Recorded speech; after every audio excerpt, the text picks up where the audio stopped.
열왕기 하서 4장을 통하여 볼 때에 하나님의 일꾼의 모습을 우리는 볼 수가 있습니다. 여기 이 4장에는 여러 가지 사건들이 나타나고 있습니다. 먼저 1절로 7절에는 선지생도의 아내가 선지생도는 죽고 두 아들을 데리고 홀로 살아가고 있는데 선지생도가 생전에 빚을 많이 남기고 죽었습니다. 그 빚이 얼마나 되었는지는 정확히 알 수는 없습니다만은 금액이 좀 나가는 것 같은 것은 그 빚을 갚아주지 않으면 빚준 자가 선지생도의 두 아들을 종으로 끌고 가겠다 이렇게 하는 것을 볼 때에 이 선지생도가 남겨준 빚이 적잖은 빚이 아닌가 그렇게 생각해 볼 수 있습니다. 그런 상황에 직면한 이 선지생도의 아내는 이제 문제를 의논할 데가 없어서 선지자 엘리사를 찾아가서 자신의 절박한 사정을 말씀드렸습니다. 그러자 엘리사가 여인에게 말하기를 당신의 집에 있는 것이 뭐냐? 당신 집에 남아있는 게 있느냐? 무엇이 있느냐? 그러자 여인이 말하기를 우리 집에는 기름 한 그릇밖에는 남은 것이 아무것도 없습니다 라고 했습니다. 그러자 엘리사가 말하기를 당신은 밖에 나가서 이웃에게 돌아다니면서 빈 그릇을 빌리라. 빈 그릇을 빌리되 조금만 빌리지 말고 빌릴 수 있는 데까지 다 빌려서 당신의 두 아들을 데리고 집에 들어가서 문을 닫고 그 모든 그릇에 그 당신 집에 있는 한 그릇 있는 기름을 그 그릇에마다 부어라. 그래서 그 기름을 부었더니 기름을 붓는 그릇마다 가득가득 찼습니다. 그래서 그릇이 차면 또 옮겨놓고 또 다른 빈 그릇을 가져와서 또 부으면 또 나오고 이 놀라운 일이 아닙니까? 기름은 한 그릇인데 그걸 부으니까 계속 나온다 그 말이죠. 하나님의 기적인 줄로 믿습니다. 그러자 여인은 두 아들을 데리고 문을 닫은 후에 아들에게 그릇을 가져오게 하고 그릇에 기름을 붓기 시작하여 빌려온 그릇이 다 차기까지 계속해서 기름을 부었더니 빈 그릇마다 기름이 다 차게 되었습니다. 그때 여인은 아들에게 그릇을 더 가져오느라고 이렇게 말하니까 아들이 어머니에게 말하기를 다른 그릇이 이제 없습니다. 빈 그릇이 없습니다. 이 말을 하자 신기하게도 그 기름병에서 기름이 그쳤더라. 할렐루야. 자, 그래서 여인이 엘리사에게 말하기를 기름이 이제 그쳤습니다. 이렇게 말했습니다. 그 말을 들었던 엘리사가 여인에게 말합니다. 이제 그 기름을 팔아서 빚을 갚아주고 남은 돈으로 두 아들과 생활을 하라고 하면서 여인의 경제 문제를 해결해 주었습니다. 또 한 가지가 이 4장에 또 한 가지 사건이 기록되어 있는데 그것이 바로 수넴 여인과 엘리사에 관한 사건입니다. 8절로 37절에 보면 그 사건이 기록되어 있습니다. 이 사건은 어떤 사건이냐 하면은 하루는 선지자 엘리사가 수넴 지역에 가게 되었는데 거기에 사는 한 귀한 여인이 엘리사를 강권하여 자기 집으로 모셔놓고 음식을 극진히 대접하고 다음에도 이 길을 지나갈 때는 꼭 우리 집에 들러서 음식을 자시고 가시라고. 그러자 여인이 또 자기 남편과 상의를 했습니다. 항상 우리 집 앞으로 지나다니시는 하나님의 종 엘리야 선지자를 위해서 우리가 작은 방을 하나 담 위에다가 만들어 놓고 침상과 책상과 의자와 촛대를 갖춰놓고 선지자 엘리사가 이곳을 지나갈 때마다 그가 이 방에 들려서 음식도 먹고 쉬기도 하고 그렇게 해드리는 것이 좋지 않겠습니까? 이렇게 남편에게 그 제의를 했더니 남편도 흔쾌히 동의하고 작은 방을 만들어서 언제든지 엘리사가 그곳을 지날 때는 거기 들러서 쉬기도 하고 식사도 하고 이렇게 할 수 있는, 요즘 말로 하면 게스트 하우스 같은 것을 제공하게 되었습니다. 어느 날 엘리사가 그곳을 지나가다가 그 방에 이제 누워서 쉬고 있을 때 엘리사가 가만히 생각해 보니까 이 여인이, 이 가정이 나에게 이렇게 환대를 하는데 나도 이 가정을 위해서 뭔가 해야 되겠다. 그래서 엘리사가 사환 게하시에게 말하기를 수넴 여인을 불러오느라고 했습니다. 그러자 여인이 부름을 받고 문 앞에 왔습니다. 그때 엘리사가 게하시를 시켜서 말하기를 당신이 나를 위해서 이렇게 세심하게 배려하여 주었으니 내가 당신을 위해서 무엇을 해주면 좋을까? 이렇게 물으라고 했습니다. 왕이나 사령관에게 구할 것이 있느냐? 말하자면 이 나라의 왕에게 네가 구할 것이 있으며 이 나라의 군대 사령관에게 뭘 요청할 일이 있느냐? 그러면 내가 부탁을 해서 너의 요청을 들어주겠다. 그 말 아닙니까?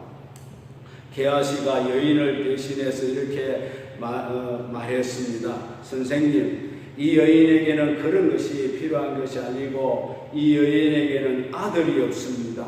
그런데 남편은 나이가 많습니다. 그러자 엘리사가 여인을 다시 불러오느라고 했습니다. 그때 여인이 다시 엘리사가 머무는 방 앞에 섰습니다. 엘리사가 여인에게 말합니다. 너는 내년 이맘때 아들을 너의 품에 안게 될 것이다. 이렇게 말해 주었어요. 여러분 같으면 믿을 수 있겠습니까?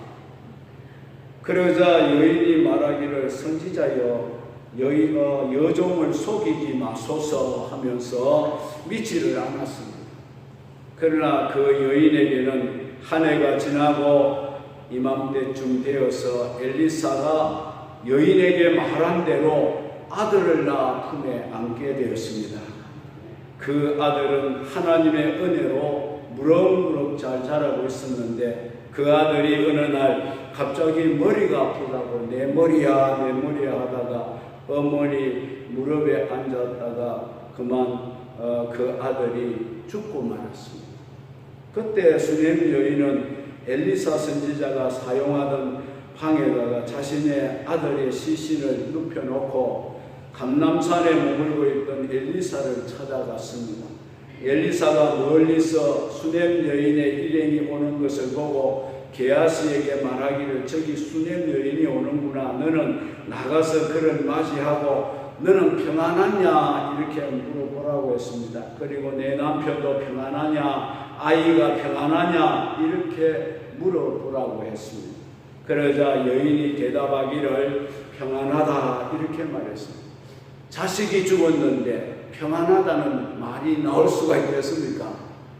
그 여인의 신앙이 얼마나 귀한 신앙이었음을 우리는 짐작할 수가 있습니다. 아무리 슬픔을 당하고 아무리 감당할 수 없는 고통을 당해도 하나님 앞에 평안함을 유지할 수 있다는 것은 그것은 하나님을 믿는 신앙이 아니고는 도저히 할 수 없는 행동인 줄로 믿습니다.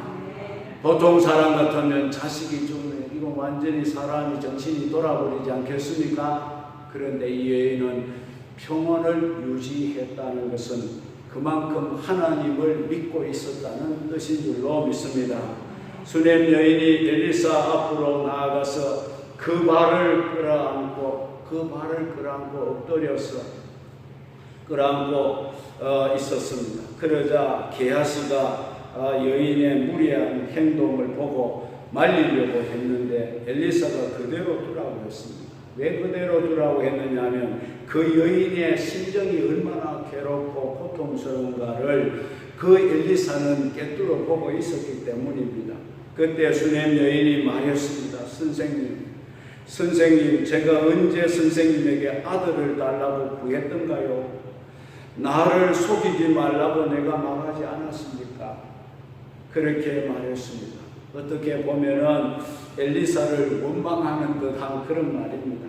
그러자 엘리사가 게하시에게 자신의 지팡이를 주면서 너는 이 지팡이를 들고 빨리 가서 이 수넴 여인의 집에 가서 내가 유호하는 그 방에 들어가서 그 아들의 시신의 얼굴에다가 이 지팡이를 올려놓으라고 했습니다. 그 후에 엘리사가 수넴 여인을 따라서 수넴 여인의 집으로 가서 자기보다 먼저 간 게하시가 아이의 얼굴에 지팡이를 올려놓았는데 그 아이가 살아날 기미가 보이지 않았습니다. 그때 엘리사가 들어가서 아이를 보니 아이가 이미 죽어있는 상태였습니다.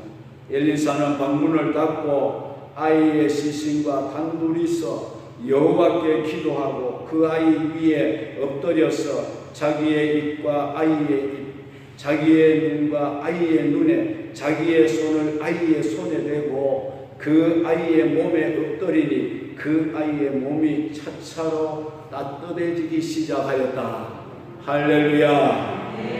엘리사가 아이에게서 내려와서 이제 집안을 한 바퀴 또 이리저리 다니다가 다시 가서 아이 위에 올라서 엎드리니까 그 아이가 7번 재채기를 하고 눈을 뜨더라. 할렐루야. 너무 이거 우리 과학적으로 설명이 안 되는 이야기입니다. 그렇죠? 하나님의 기적인 것입니다. 믿습니까? 이 아이가 살아남으로 여인을 불러서 아이를 데려가라고 하니까 여인이 엘리사 앞에 엎드려 절을 하고 아이를 두둥켜 안고 나가는 그런 사건입니다.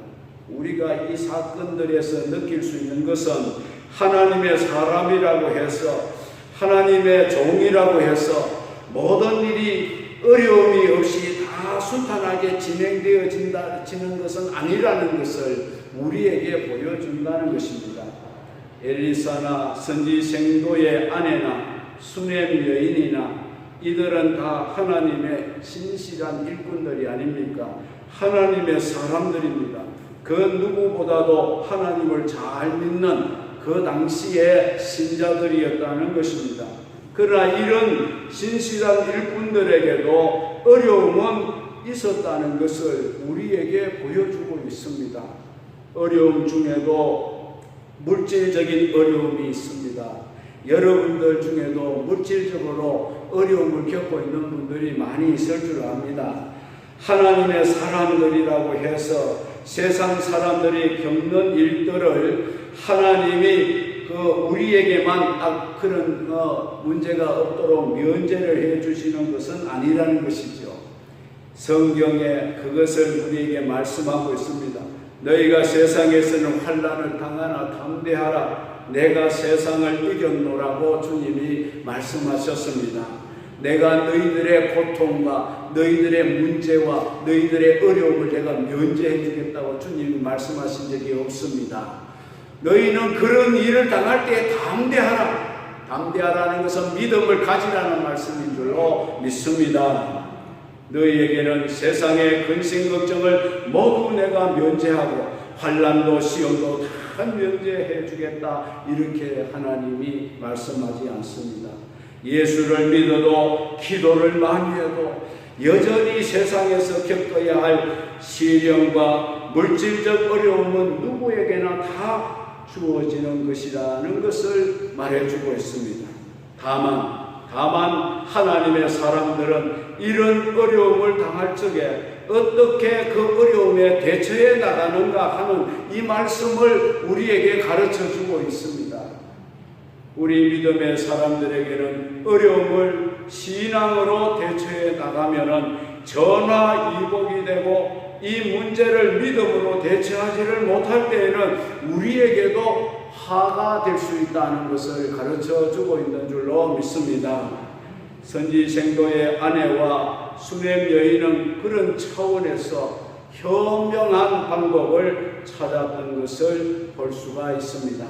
첫째는 하나님의 일꾼들은 물질적 어려움 앞에서도 하나님을 신뢰하고 의지해야 한다는 것을 가르쳐 주고 있습니다.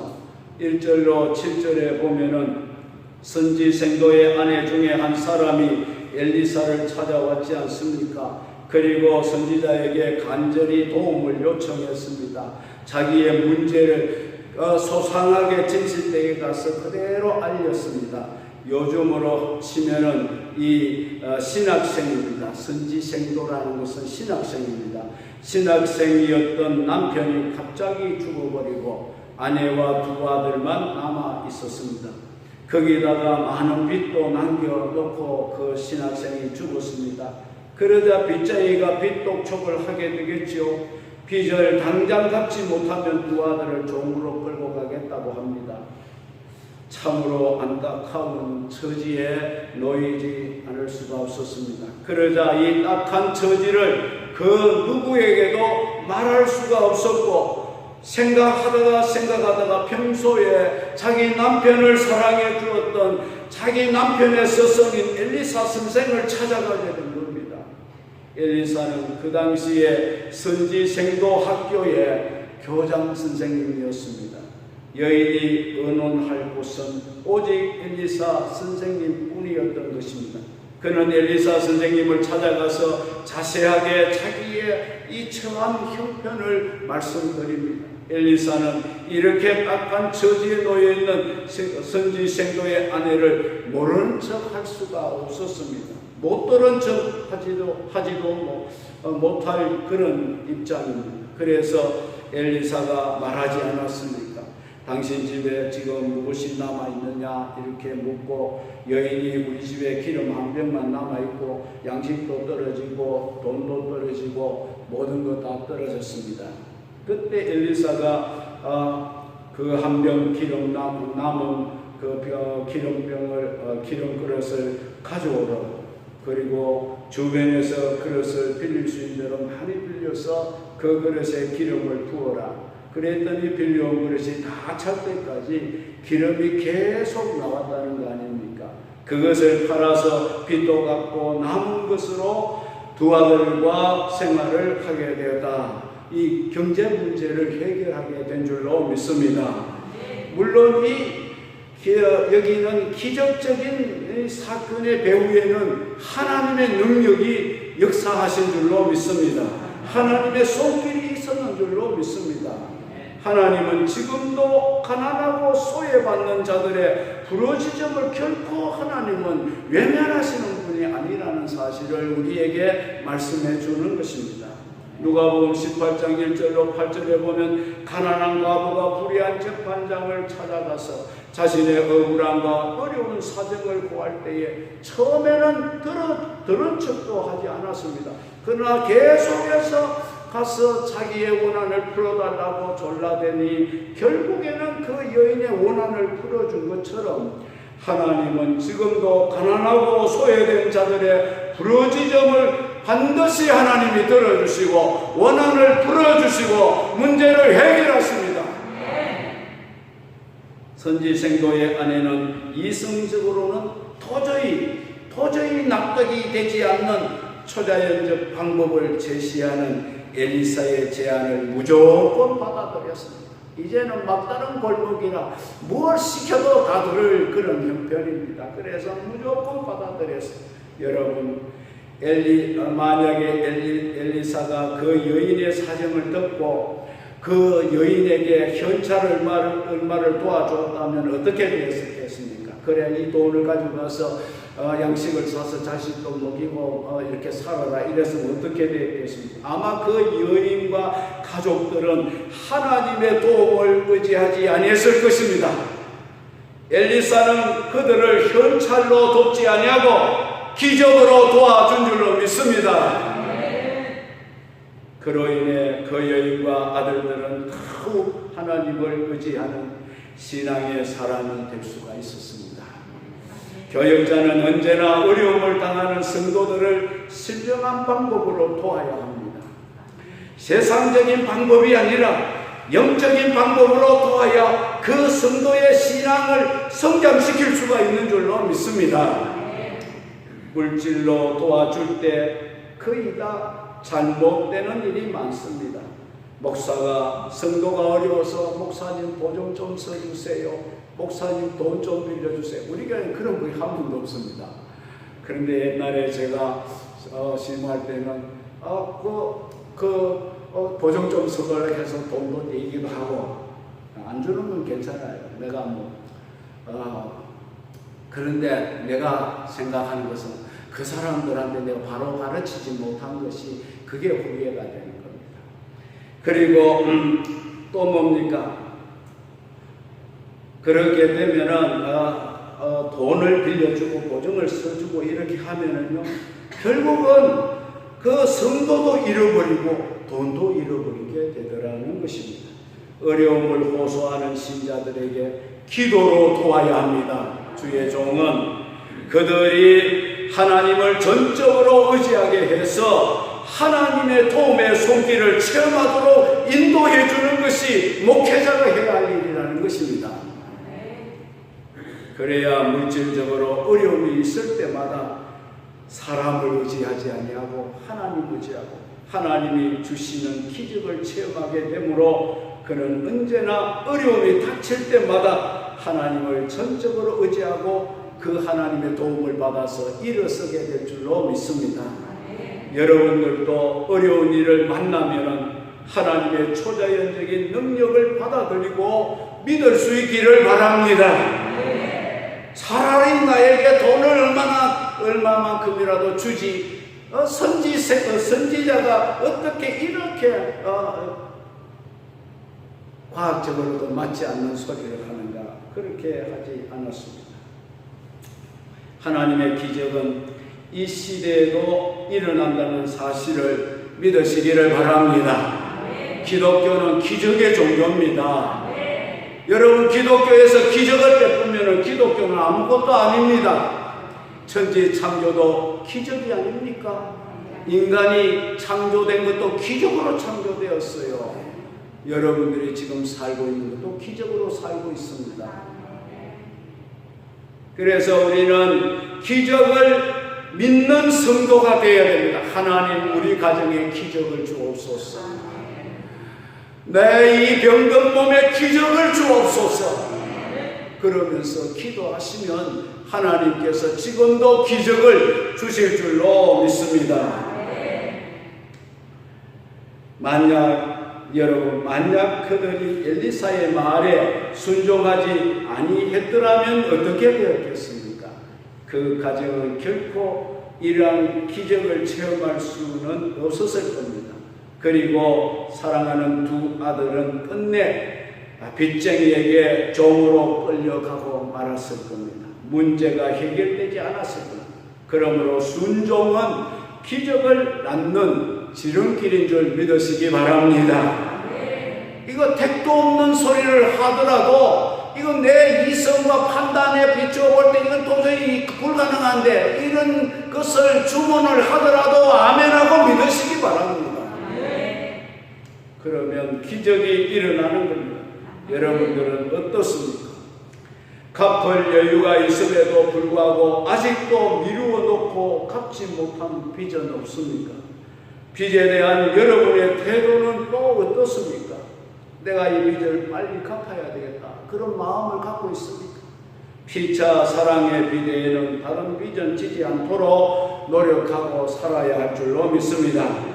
누구나 갚지 못하고 있는 빚은 다 있을 수가 있습니다.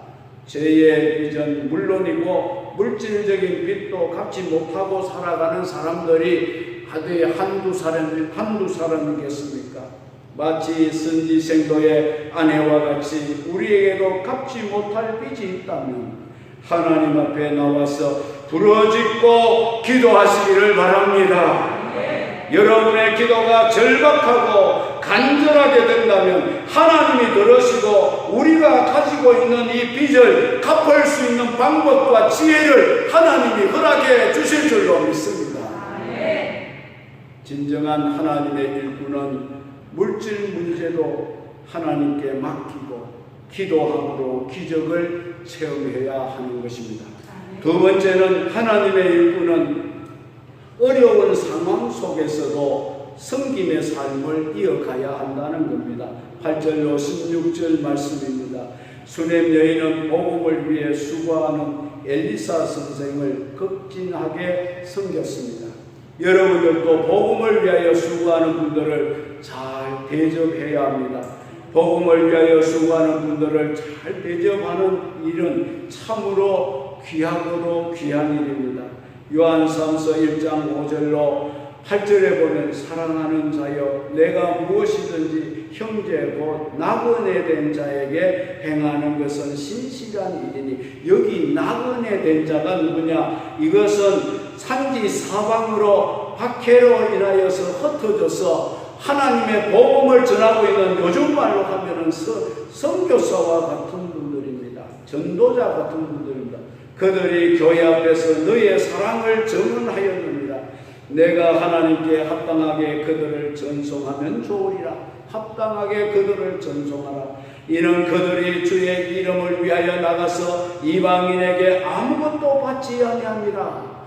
이방인에게 가서 그들은 아무것도 받을 수가 없는 존재들입니다. 주어야 할 존재들입니다.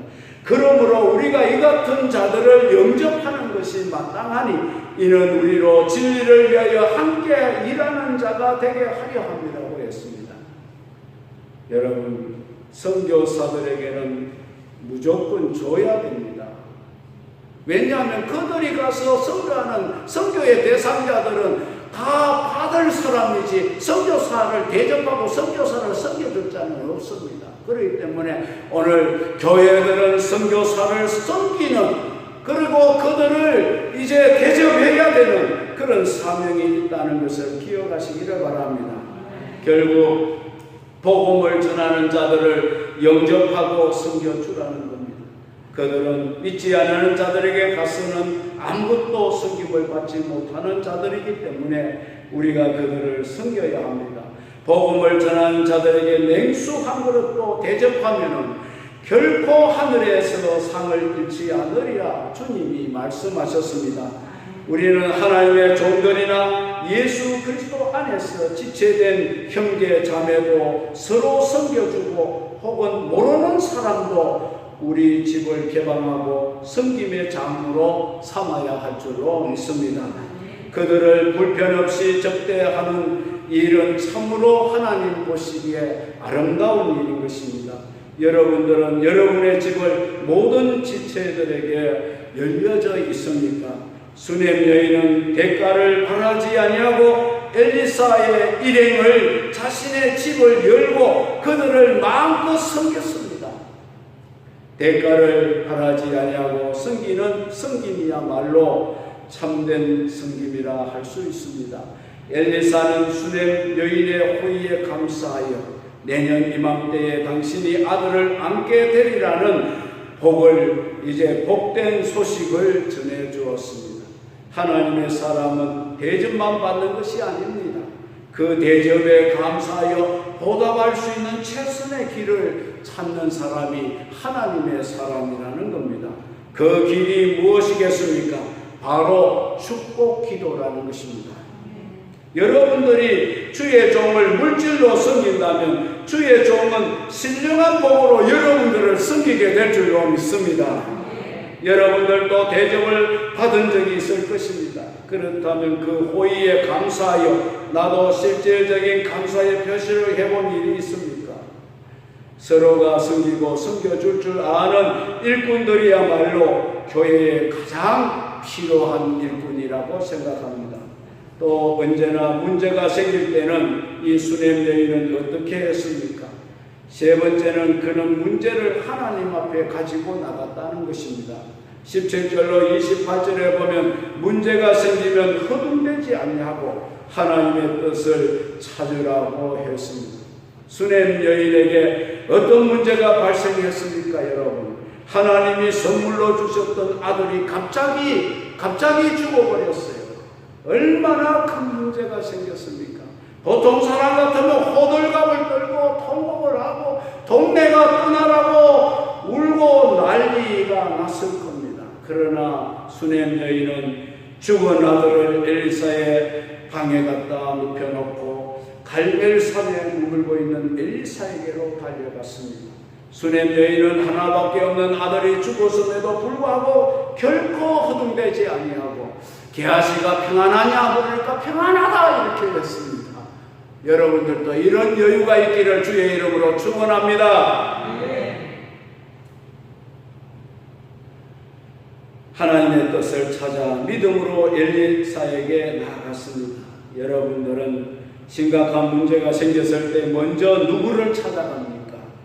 예수님은 말씀하시기를 수고하고 무거운 짐진 자들아 다 내게로 오라 내가 너희를 쉬게 하리라고 말씀했습니다. 내가 너희를 쉬게 하리라. 너희는 다 나를 찾아오라는 말씀이 아닙니까? 수고하고 무거운 짐이 있으면 그 짐을 가지고 그 수고를 가지고 나를 찾아오라. 세상 사람을 찾아가지 말고 우상을 찾아가지 말고 점쟁이 찾아가지 말고 나를 찾아오라. 믿습니까? 여러분들에게 고민거리가 있다면 누구에게로 가지고 나와야 할까요? 하나님께로 예수님에게로 가지고 오시면 예수님이 그 모든 문제를 해결해 주실 줄로 믿습니다. 멍에의 줄을 끊어줄 줄로 믿습니다. 무거운 짐을 하나님이 풀어 주실 줄로 믿습니다. 이런 사람이 바로 하나님을 믿는 진정한 일꾼들의 모습이 아니겠습니까? 마지막으로 하나님의 일꾼은 힘이 드는 가운데도 타인을 위하여 시간을 낼 줄 아는 사람이라는 겁니다. 29절로 37절에 보면 엘리사는 한때 다른 사람의 도움과 대접을 많이 받았습니다. 하지만 이제는 다른 사람들을 돌보고 있는 사람이 되었습니다. 게하시는 엘리사의 말대로 엘리사와 수넴 여인보다 먼저 가서 엘리사의 지팡이를 그 아이 얼굴 위에 얹어 놓았지만은 그러나 그 아이는 아무런 반응을 보이지 않았습니다. 왜 아무런 반응이 없었겠습니까? 엘리사가 사용하는 그 지팡이는 능력의 지팡이입니다. 그런데도 아이는 꿈쩍하지 않았습니다. 그것은 뭐냐 하면 엘리사의 믿음의 기도가 있어야만 했다 그런 말씀입니다. 엘리사가 자기가 사용하던 방에 누워있는 아이에게 가서 하나님께 간절하고 깊은 기도를 영적인 기도를 드렸습니다. 그리고 그 아이 위에 엎드렸습니다. 그러자 죽었던 그 아이의 몸이 따뜻해지고 죽은 생명이 다시 돌아왔습니다. 왜 게하시는 그 아이의 생명을 살리지 못했을까요? 믿음의 기도가 그에게 없었기 때문인 줄로 믿습니다. 의인의 기도는 역사하는 힘이 많으니라. 의인이 누굽니까? 믿음의 사람이 의인인 것입니다. 믿음의 사람의 기도는 역사하는 힘이 많다. 야고보 사도는 야고보서 5장 16절에 그렇게 말씀했습니다. 여러분들에게는 하나님이 행하시면 모든 것이 다 이루어진다는 이 믿음이 있습니까? 오늘 이 시대는 하나님의 선한 일꾼이 절실히 요구되는 그런 시대입니다. 하나님께 쓰임받는 선한 일꾼이 되기 위해서는 하나님을 바르게 알아야 됩니다. 또한 하나님을 아는 지식을 쌓기 위해서 여러분은 열심히 배워야 합니다. 그래서 은혜를 받고 받은 은사를 바르게 사용해서 하나님께 큰 영광 돌려드리고 하늘나라에 썩지 않고 시들지 않는 상급을 하나님이 준비하는 그런 하나님의 일꾼들이 다 될 수 있기를 주의 이름으로 축원합니다.